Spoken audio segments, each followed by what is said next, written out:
Yeah, so what are we talking about today, Kevin? Today we're talking about the value of vulnerability and why it's important.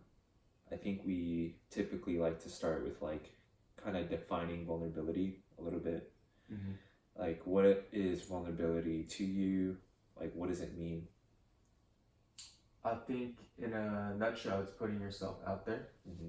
It's being comfortable with showing people a side of you that maybe you otherwise wouldn't if you weren't vulnerable.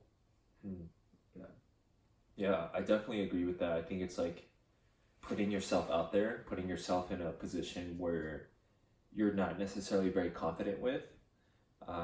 It's showing maybe your weak sides, showing that you're not perfect, and I think that's what it is. Why do you think it's important? I think at the end of the day, vulnerability is a form of trust. Yeah. Because if you think about our day-to-day interactions, what we're like with the people that we surround ourselves with, if you can't be open and vulnerable to the people around you, what you're really saying is, I don't trust you, right? But if I trust you, I'm going to give you a part of me that you can basically nurture or take advantage of. And depending on what I believe of you or the people I surround myself with, that could be very, very scary thing or a very, very empowering thing. So I think that's why we have this social construct of vulnerability. Yeah. What do you think? I think you hit it right. We can never get this down. Yeah. What's that saying? Hit the nail right on the head? Hit the nail on the head, yeah. Yeah, we hit the nail on the head. Yeah, I absolutely think that's exactly why it's important. I think sometimes, especially today, it becomes so easy to compare yourself with other people because on social media, a lot of what people are sharing is their highlight reel, right? And the best parts of their lives, myself included, right? And it's easy to kind of just look at that and assume that's how it is, right?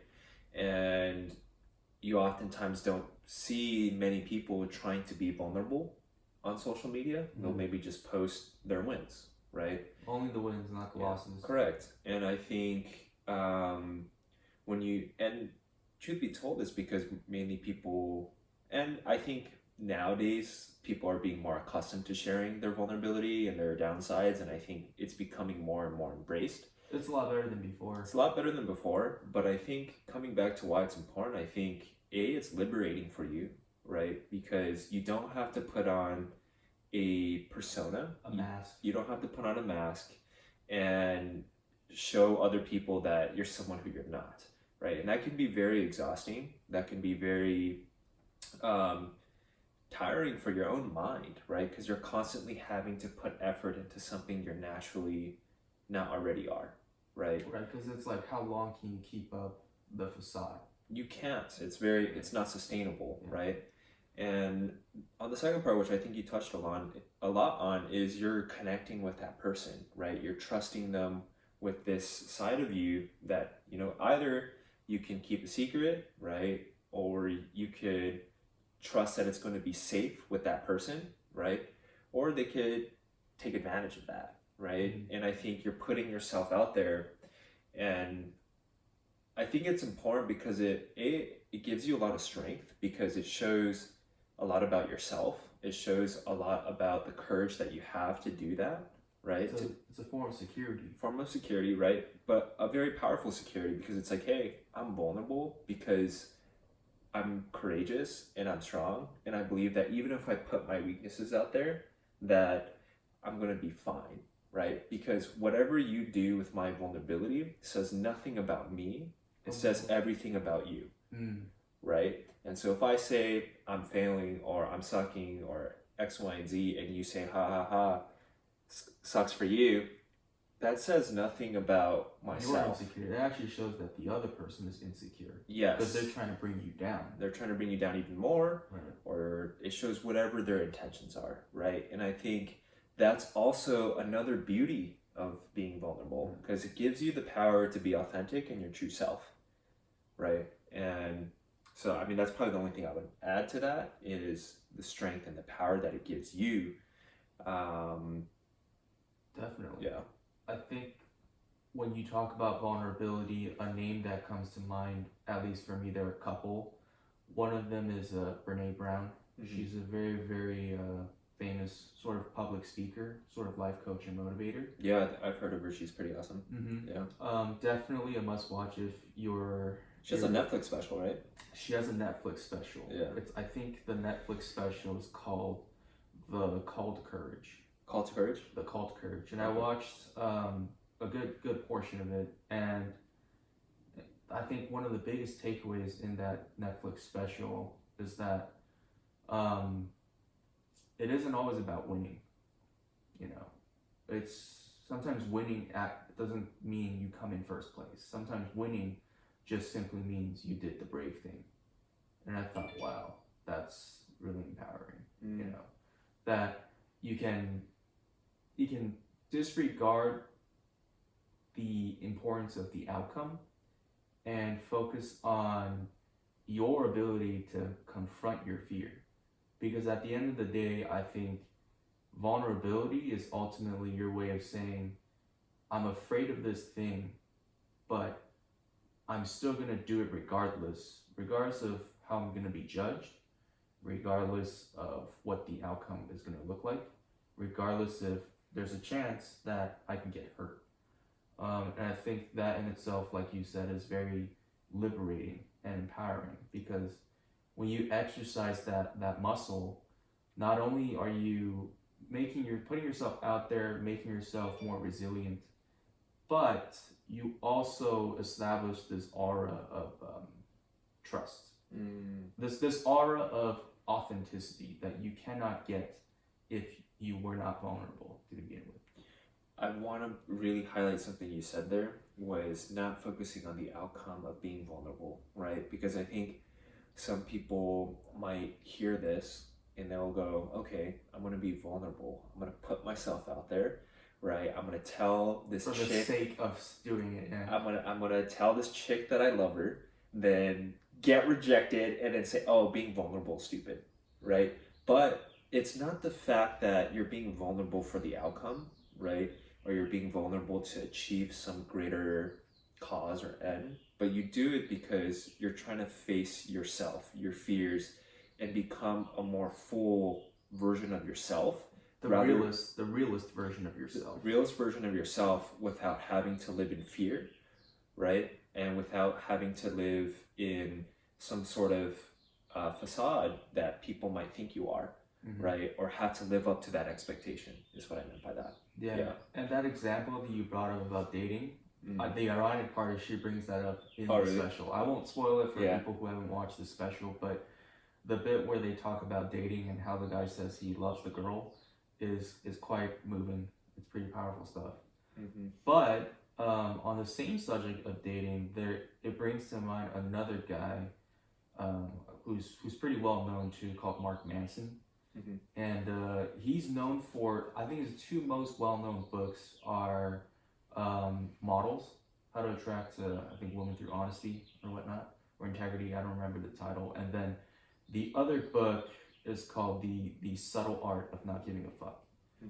And what's really cool about the central themes around both of these books is it actually is about vulnerability. You know, people see the book as, this is about how do I not give a fuck? Or how do I date women? How do I attract the opposite sex?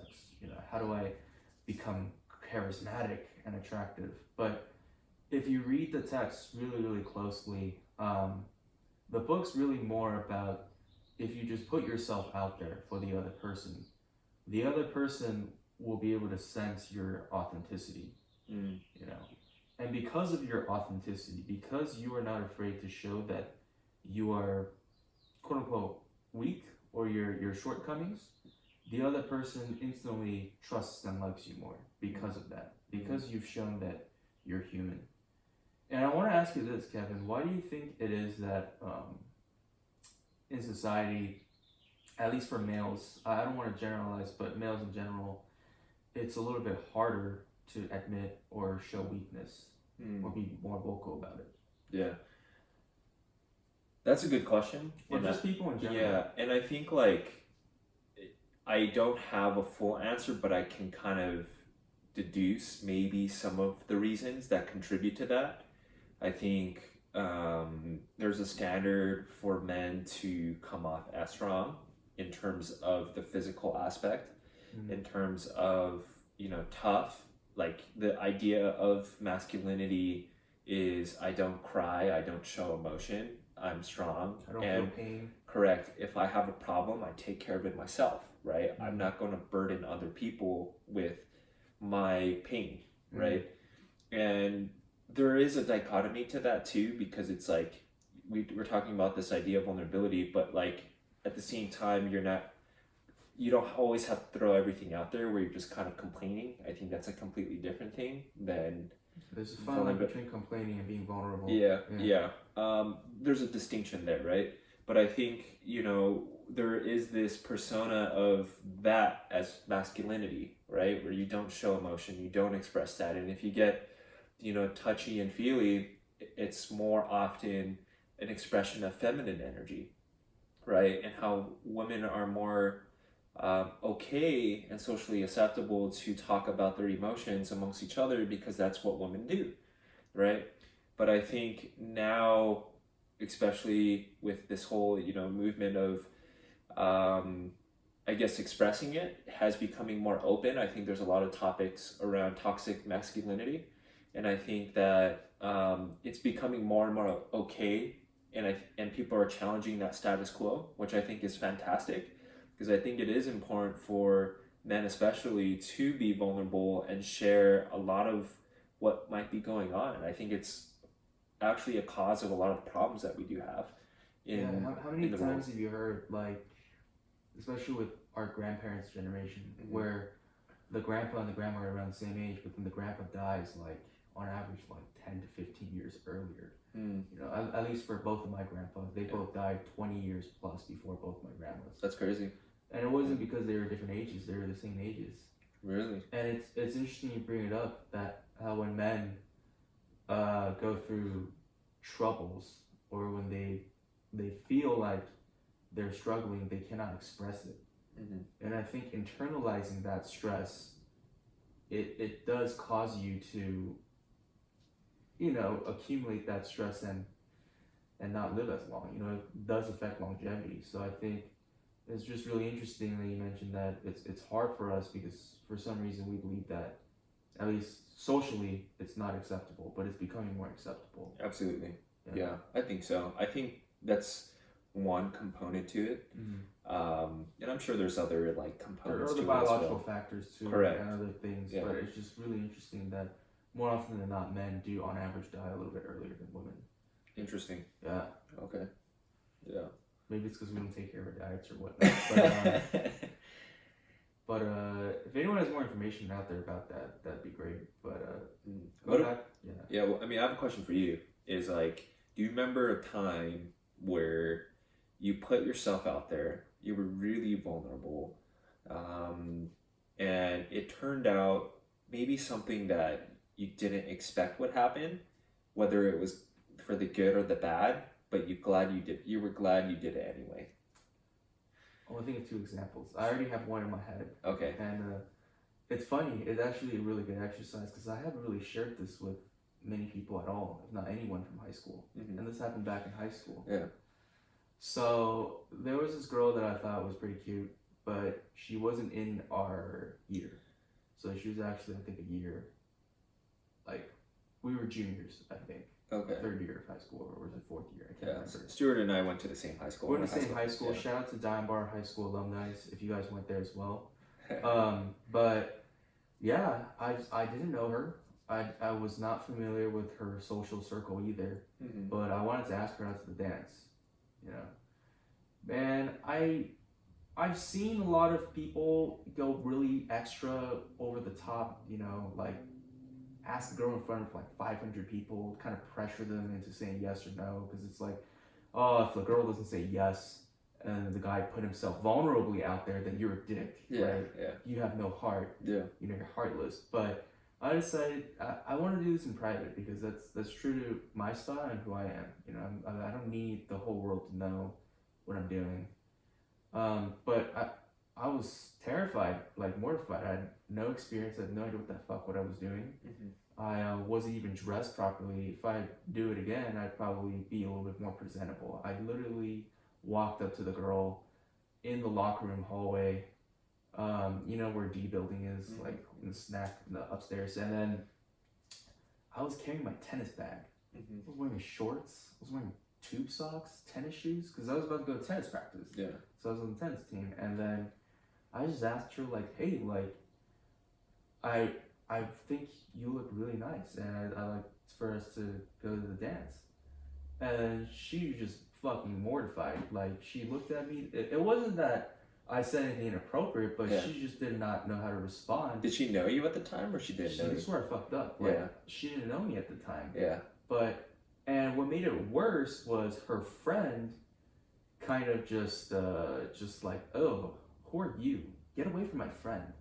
You know, kind of like making the situation worse than it actually is. Sure. Like putting gasoline all over the fire. You know, my ass already felt like on fire. My face was like so pink, and I just felt so worthless at the time. You know, and but looking back, it's like, no, I'm glad I asked, because at least I get to say I didn't wonder if I asked her or not. You know, I don't know if it would have made a difference whether I asked her or not, but for me personally, it was good because I developed that muscle that you're talking about, which is you kind of just have to put yourself out there. You know, and if it wasn't for that, I wouldn't have been better at asking people out. You know, and wouldn't have learned that, hey, you gotta kind of know the person first. Maybe influence the social circle before you try to move forward. You know, make your advance. You know. That's just one of the examples. That was really great because you flipped. So the outcome wasn't what you wanted, right? No, it's horrible. But when you lost, you didn't lose the lesson. You kind of reflected on it. At the time, I felt like shit. That thing bugged me for like a good 2 months. Like the whole tennis season was in the back of my mind. But it's the one that got away. But looking back, you learned a lot. It's good. Yeah, it's good. You learned a lot. Yeah, that's awesome, man. That's a good story. What's another one? I don't know. Do you have any? I want to point another thing out that you said too, is that it's a muscle, right? And I think it's very, very hard to take the first step, just like it is when you're working out. Oh, the first rep is the worst. The first, like, just showing up to the gym is already really hard, right? And then you work out, and then the day after, you're probably the most sore. Oh, right? Like no matter what. And I think with vulnerability, it's very much the same thing. Whether the outcome is good or bad, you feel very sore after that first day, but at least, hey, you got it started. But then that kind of puts you on a track to work and practice those muscles, because now, hey, you started your workout, right? And you got to continuously do that in order to maintain that kind of healthy way or balance of that. You know, it is a muscle that you have to practice to do something you're uncomfortable with. It is. Right? And that can come in many forms. And I think vulnerability does come in many forms. Yeah. And speaking of muscle, I had to help my current girlfriend train that muscle as well. Because just to kind of give a little background, she's a project manager. She's working at a very prestigious company, and she's basically overseeing a team of, I think, 70 to like 90 people at any given day, any given time.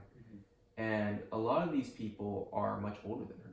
She's around our age, but her coworkers are in their mid-30s, some of them even in their mid-40s.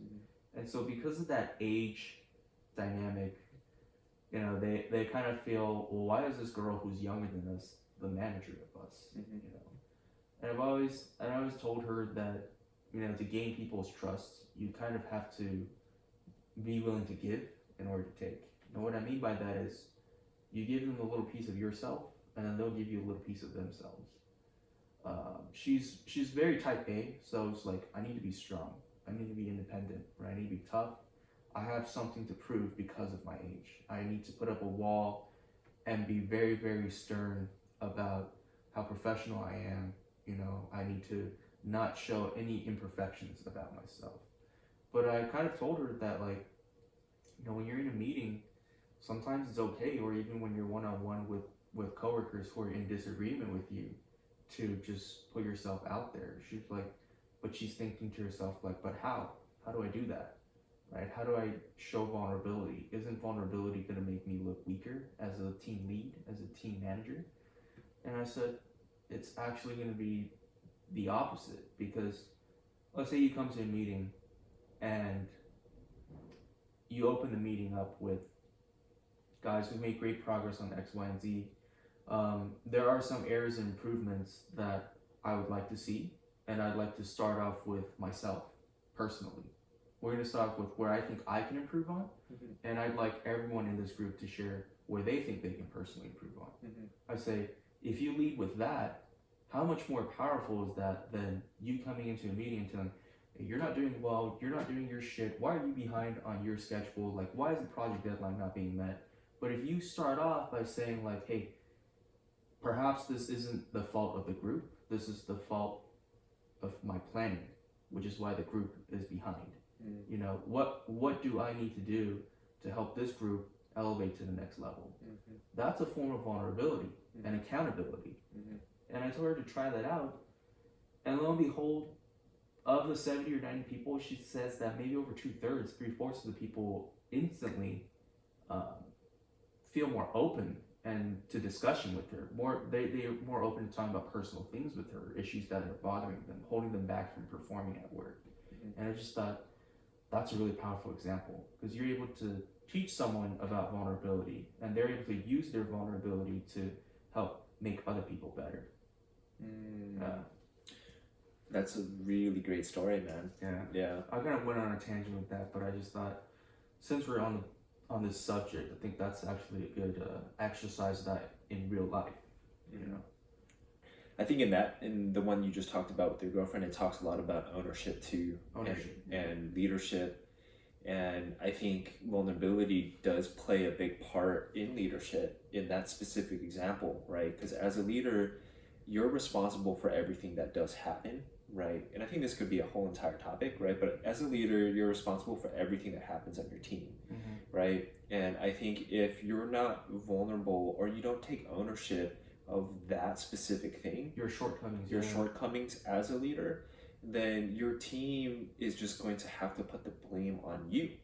And that's not sustainable, right? And you need to be able to have a team that's intrinsically motivated to do and take responsibility for their own role, because that's what they're getting paid to do, right? And if you think of a leader, the difference between a leader and a tyrant is that the tyrant will never admit their vulnerabilities. If you don't admit your vulnerabilities, you're essentially a dictator. You're essentially a tyrant. Other people's opinions don't matter. You don't acknowledge that you could be wrong.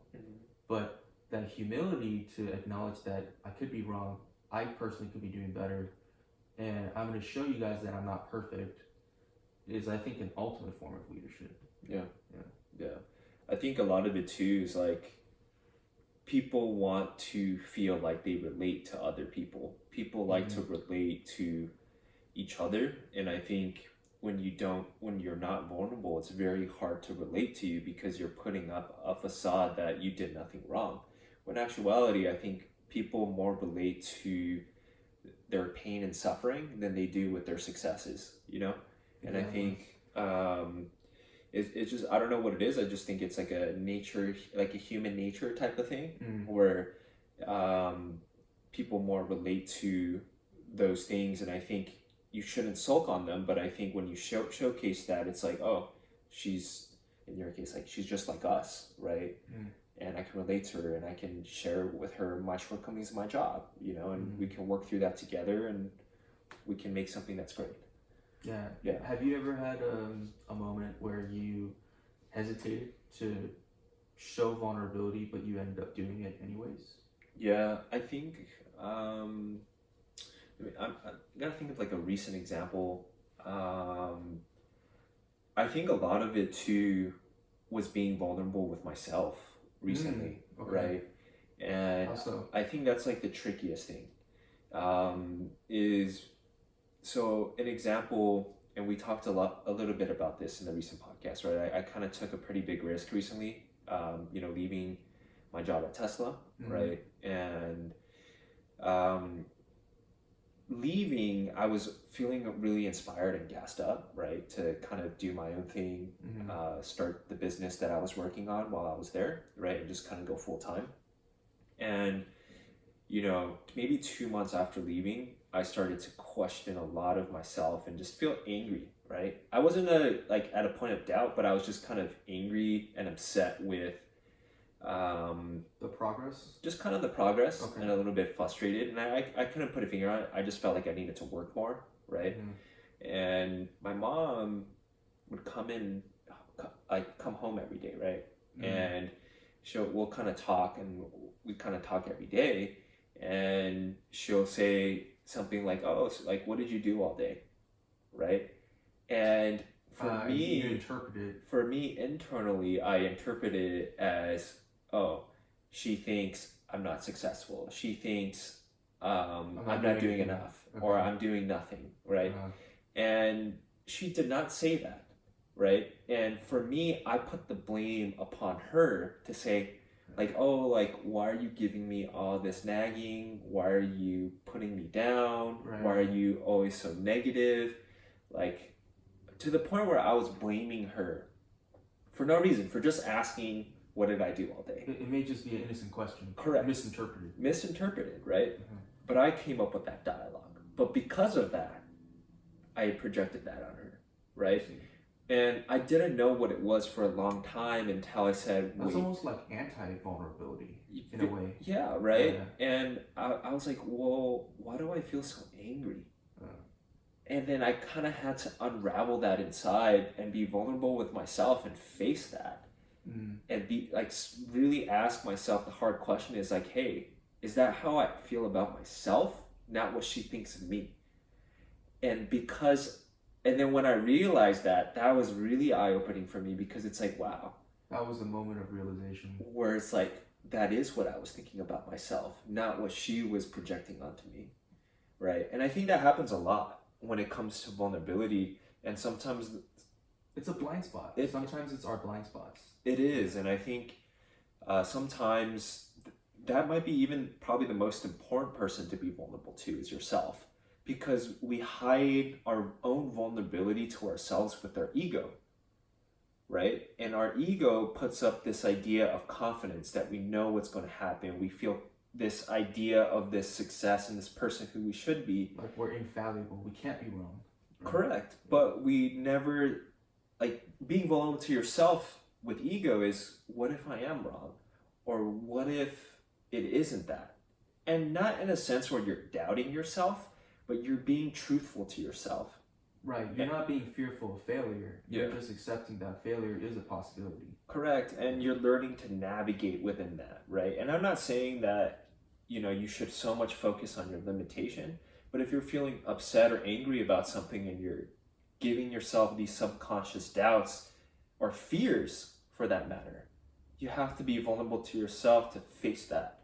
And I feel like once I recognized it was like this fear of judgment from my own self and my own failure, that I projected that fear to the people around me, right? And it wasn't until I sat down with myself and I just was willing to be vulnerable and let go of my ego, that I was like, oh, like it hit me like a truck, where it was like, man, is it really that my self-worth is defined by, let's say, the money that I make or the career that I have, that I feel so weak and upset and frustrated with myself, that I hate myself because of that? And I was like, well, if that's the case, there's a bigger problem than the actual things that I'm trying to do. There's a much bigger problem than that if your self-worth is defined by that, right? And then from that point, I'm still on that, like, trying to figure that out, because this conversation happened recently, is like, well, how are you going to define that for yourself?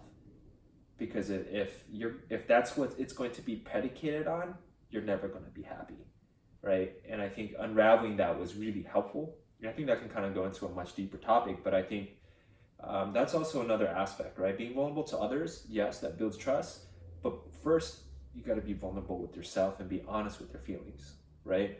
And I think a lot of the times that might be another blind spot is we don't do that. We're not vulnerable to ourselves enough because we're so focused on what other people perceive of us, right? And when we become so focused on what other people perceive of us, we build this shield of ego that we can't even build or understand the truth of what we are.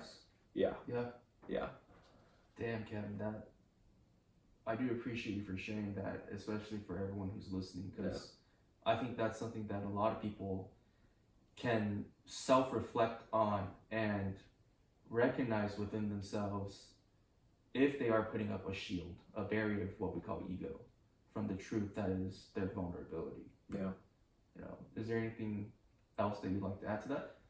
No, I mean, I think hopefully you guys found a lot of value in that, in vulnerability. Yeah. I think, this is a really important topic, especially for yourself, so if you're listening to this, hopefully you can take Stuart's and I's example and try it for yourself. Try it for yourself. Yeah. If you think this topic resonates with you on a personal level, share it with someone who you think could also use this message, And as always, if you appreciate our content, we'd greatly appreciate you if you subscribe and smash that like button. Yep. And then if you'd like to be notified whenever we put out new content, just go ahead and hit that bell button next to the subscribe. Or if you're a podcast listener, you can hit the subscribe button. And we really appreciate if you give us a 5-star review, because that's really how other people like yourself find us. And we really want to build a community of like-minded individuals like yourself. And have open discussions about things that can benefit others, ultimately. Exactly. All right. Well, till next time, thanks for listening.